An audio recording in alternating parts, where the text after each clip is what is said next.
नमस्कार दोस्तों। आज की इस वीडियो में हम लोग देखने वाले हैं कि बैंक में हम कितने टाइप के अकाउंट खुलवा सकते हैं।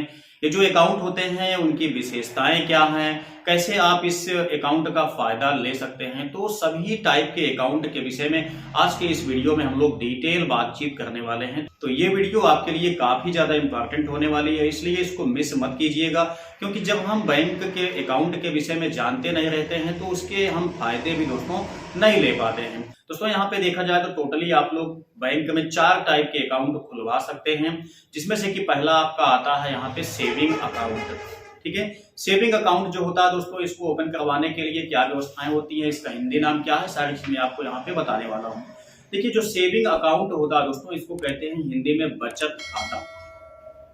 अब दोस्तों जो ये अकाउंट है इसको हम प्राइवेट बैंक में या गवर्नमेंट बैंक में किसी टाइप के बैंक में आसानी से ओपन करवा सकते हैं। इसको दोस्तों ओपन करवाने के लिए आपको एक न्यूनतम चार्ज पे करना होता है। कुछ ऐसे बैंक हैं जो कि इसको जीरो बैलेंस पे भी ओपन कर देते हैं।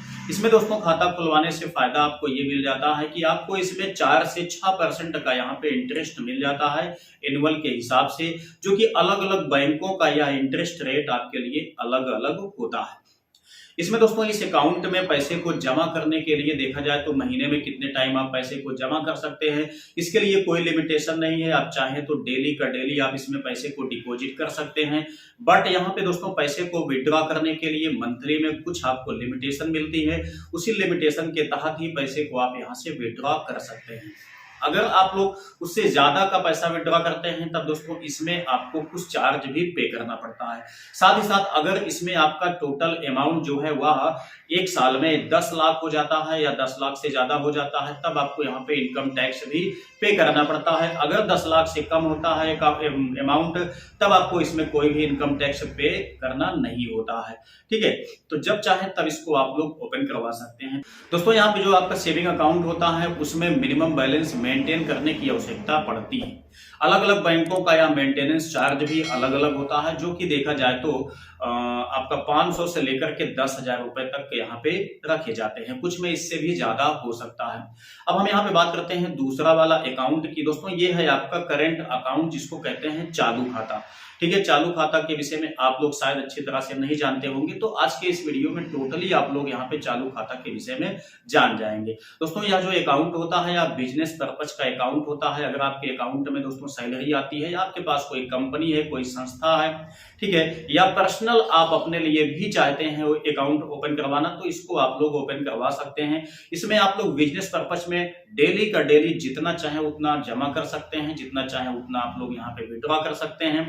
ठीक है, इसकी कोई यहाँ पे बाउंडेशन नहीं है। जैसा कि मैंने आपको इसके पहले बताया कि सेविंग अकाउंट में मंथली आपको विड्रॉ करने की एक लिमिट मिलती है, लेकिन यहाँ पे करंट अकाउंट में कोई लिमिट नहीं होती है। आप चाहें तो जितना चाहें उतना आप यहाँ पे विड्रॉ कर सकते हैं, डेली का डेली या मंथली का मंथली। तो ज्यादातर लोग इसको क्या काम करते हैं, जैसे कि मान लेते हैं कोई कंपनी होती है, संस्था होता है, वो दोस्तों अपने जो एम्प्लॉयमेंट जो एम्प्लॉय होते हैं उनको यहाँ पे पेमेंट करने के लिए ये अकाउंट ओपन करवाते हैं।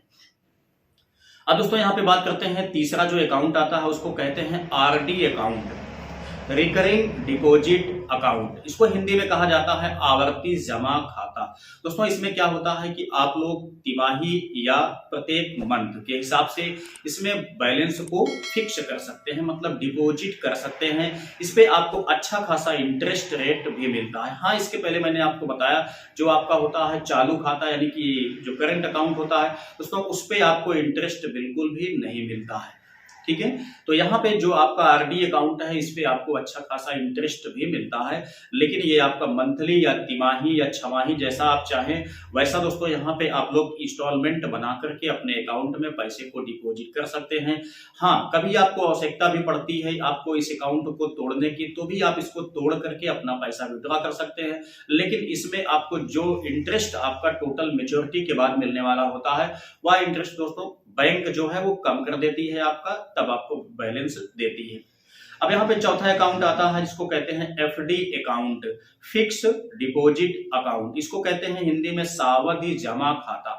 ठीक है, ये दोस्तों आपका जो होता है अमाउंट फिक्स किया जा सकता है। ये 7 दिन से लेकर के 10 साल तक मैक्सिमम इसमें एफडी की जाती है। आपके पास जितना भी अमाउंट होता है आप इसमें वन टाइम में फिक्स कर देंगे। उसके बाद दोस्तों आप मेच्योरिटी होने के बाद ही इसको तोड़ेंगे तब आपको ज्यादा फायदा इसमें होगा, क्योंकि इसका इंटरेस्ट रेट जो है वो काफी हाई होता है। अगर आप इसको बीच में तोड़ देते हैं दोस्तों तो ऐसे में आपको यहाँ पे इंटरेस्ट बहुत कम मिल पाता है।